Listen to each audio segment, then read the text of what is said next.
Hello guys, welcome back to my mini blog. आज चाहिँ म फेरि तपाईँहरूको सामने नयाँ भिडियो लिएर आइसकेको छु र आज चाहिँ म बनाउन गइरहेको छु ढेँडो, नेपालीको सबैभन्दा मिठो ढेँडो। अनि ढेँडोको पिठो चाहिँ यहाँ छ, तपाईँहरू देख्न सक्नुहुन्छ।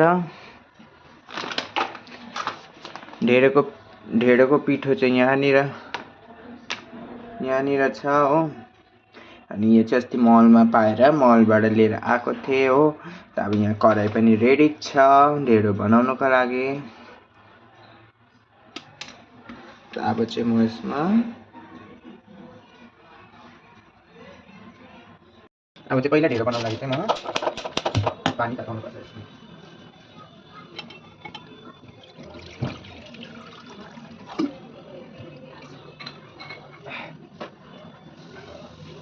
गाइस, मैले चाहिँ यहाँ पानी बसाइसकेको छु। त अब पानी चाहिँ एकदम मजाले बोइल भकभक उम्लिनुपर्छ। त्यहाँबाट चाहिँ यो पिठो हाल्नुपर्छ हो। अन्त चाहिँ मस्काउनुपर्छ, यसलाई चाहिँ मजाले मिक्स गर्नुपर्छ। अब पानी उम्लेपछि फेरि चाहिँ म सो गाइस, पानी चाहिँ मजाले उम्लिँदैछ। अनि मैले चाहिँ यसमा अलिकति घिउ पनि हालेँ हो। घिउ हालिसकेँ। पानी चाहिँ एकदम मजाले उम्लिँदैछ। अनि मैले पिठो चाहिँ यति लिएको छु हो। पानी हेर्न सक्नुहुनेछ गाइस, पानी चाहिँ उम्लिसक्यो। अब मैले हालेँ आटा। ल अब चाहिँ म तैनात भएर चाहिँ रेडी छु।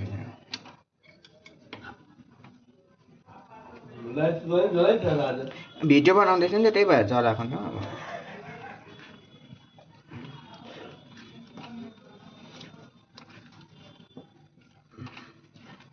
के अब यहाँ आएर हेर्नु त, पानी बेसी हालेँ क्या हो मैले त। पानी बेसी भएको छैन नि।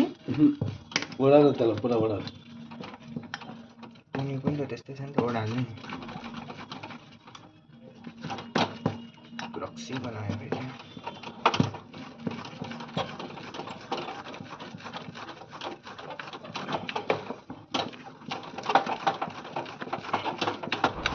नुन त हाल्दैन होइन।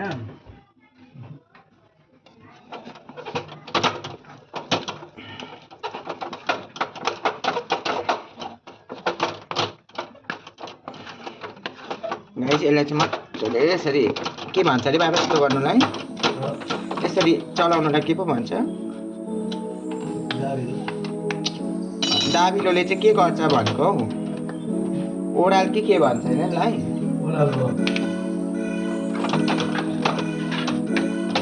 घोप्टाएर सक्यो नि अब।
ढेँडो चाहिँ पाकेर नि डिजाइन उठाउनु रेडी भइसकेको छ हो। ढेँडो यहाँ बिचमा चाहिँ घिउ अलिकति फुलकोपीको सब्जी लिएको छु हो। अनि हामी चाहिँ खान्छौँ दुधसँग किनकि अरूसँग पनि दुध हो दुध छ घिउ त चुयो यहाँबाट अन्त यो चाहिँ छ प्याज र डल्ले खोर्सानी मात्रै कुच्छ खाइदिउँ खानुहुन्छ तपाईँ अहिले खान्छु खाइ लु खाइदिउँ यहीँ लु कुन चाहिँ दुध सुरु गरेर म चाहिँ यसरी खान्छु यसरी हालेर तातो बगाइदिन्छ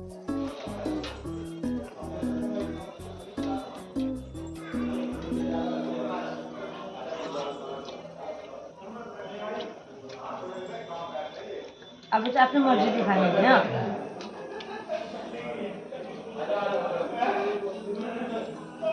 कसरी खान्छ भाइ मन डल्लै त खाँदैन यसरी मजाले मुसेर खान्छ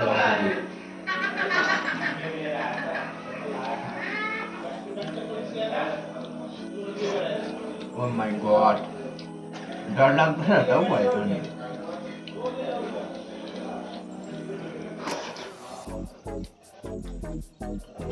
अहिले चाहिँ चबाउनु पनि पर्दैन हो निल्दा भइहाल्छ लु लु भात मुसेर जतिकै भयो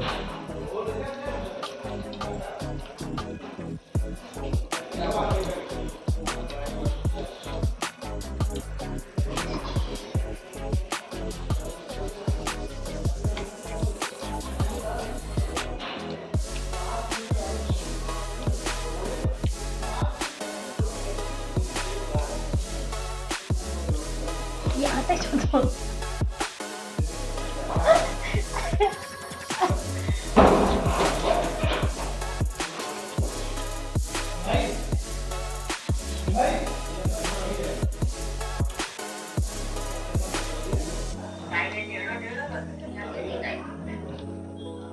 फोन गर्नु भने गऱ्यो नि त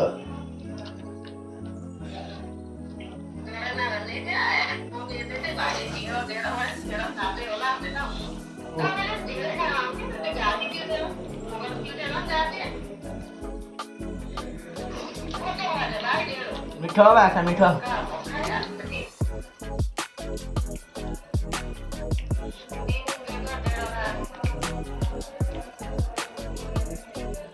मैले चाहिँ अलमोस्ट आफ्टर मसिनै राख्छ मैले सक्नु आएको छ नानी त्यसरी हेर्नु थोरै खान्छ हौ यस्तो चोकेर खान्छ मान्छे गाउनु है त्यहाँ लिटो बना लिटो यस्तो मिठो भने धेरै वर्षमा खाएर नानीले बेला खाएर नि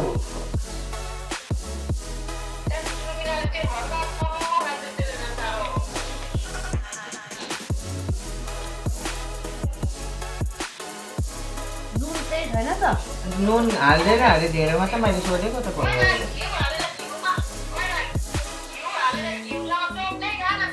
खाइसक्यो घिउ हालिसक्यो अघि ऊ तपाईँ हेर नि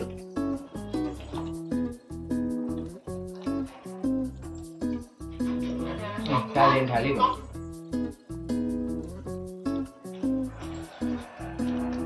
कस्तो मिठो भयो मैले मिठो भयो मिठो भयो फेरि कलर खाइदिनुहोस् एक दिन ल अलिक छिटो अलिक गाउँ जस्तै चाहिँ भएन यो ढिलो आँटा त्यस्तो भएर होला नि बासी भातै खाएर म जहिले पनि बिहानको भन्छ बेलुका भन्छ हामीले भन्दा त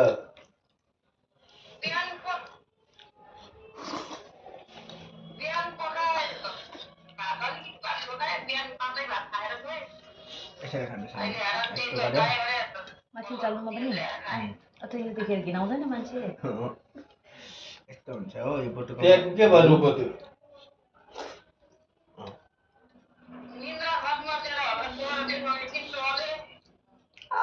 झन्डै गोप्थ्यो